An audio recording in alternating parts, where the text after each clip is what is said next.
सुप्रभात छात्रों। कल मैंने अतिशयोक्ति अलंकार पढ़ाया था। आज अर्थालंकार का अंतिम अलंकार मानवीकरण अलंकार पढ़ाने जा रही हूँ। मानवीकरण, मानव शब्द के साथ करण शब्द जुड़ा है तो मानवीकरण हुआ है। मानव का अर्थ ही होता है मनुष्य, तो मानवीकरण अलंकार की परिभाषा ही है इस तरह। काव्य की जिन पंक्तियों में निर्जीव वस्तुओं या प्रकृति की चीजों को मनुष्यों जैसा मानवीकरण, मनुष्यों जैसा कार्य करते हुए दर्शाया जाता है या आचरण करते हुए दर्शाया जाता है। यानी काव्य की जिन पंक्तियों में यह प्रकट हो कि जो चीजें निर्जीव हैं या प्रकृति की चीजें हैं लेकिन मनुष्यों जैसा कार्य करते हुए यानी आचार विचार करते हुए दर्शाया जाता है, वहाँ मानवीकरण अलंकार होता है। जैसे पहला उदाहरण हमने लिखा है, मेघ आए बड़े बंठन के संवर के। ये आपकी पाठ्य पुस्तक की कविता मेघ आए शीर्षक की पंक्तियां हैं। मेघ आए बड़े बंठन के संवर के, तो यहाँ मेघ शब्द आए बड़े बंठन के संवर के, मेघ निर्जीव वस्तु है और बादल बंठन के संवर के आ रहे, अर्थात बंठन के संवर के यानी मेहमान की तरह, शहरी मेहमान की तरह सज संवर कर बंठन कर मेघों को आता हुआ दर्शाया गया है, इसलिए मानवीकरण अलंकार।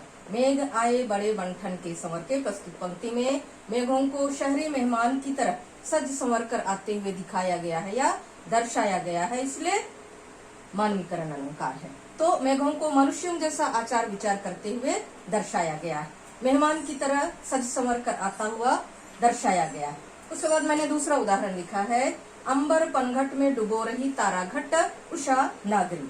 प्रस्तुत पंक्ति में उषा यानी प्रातः काल को नायिका की तरह, चतुर नायिका की तरह मानवीय क्रियाएं करते हुए दिखाया गया। ये अंबर पनघट में डुबो रही तारा घट उषा नागरी, इस पंक्ति में रूपक अलंकार भी है। मैंने रूपक अलंकार पढ़ाते समय भी समझाया था। यानी मानवीकरण मतलब प्रकृति की चीजों को मनुष्यों जैसा कार्यकलाप करते हुए प्रकट किया जाता है, दर्शाया जाता है, यानी मनुष्यों की तरह कार्य ने रूप दिया जाता है, मनुष्यों की जैसा आचार विचार करते हुए प्रकट किया जाता है, मनुष्यों का रूप दिया जाता है।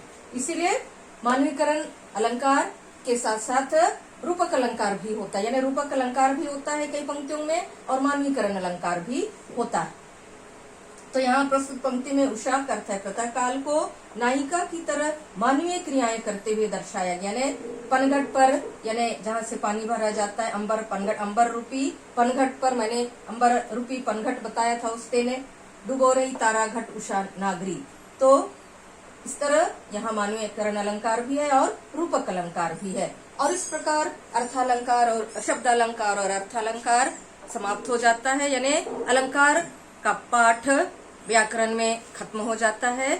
यदि किसी तरह की कोई परेशानी हो, शब्दालंकार से लेकर अर्थालंकार तक अगर नहीं समझ में आया है अब तक, तो मुझे आप फोन कर सकते हो या व्हाट्सएप में मैसेज कर सकते हो। मैं फिर से तुम्हें तुम्हारे प्रश्न के अनुरूप समझाने का प्रयास करूंगी। आप सब सकुशल रहें। धन्यवाद।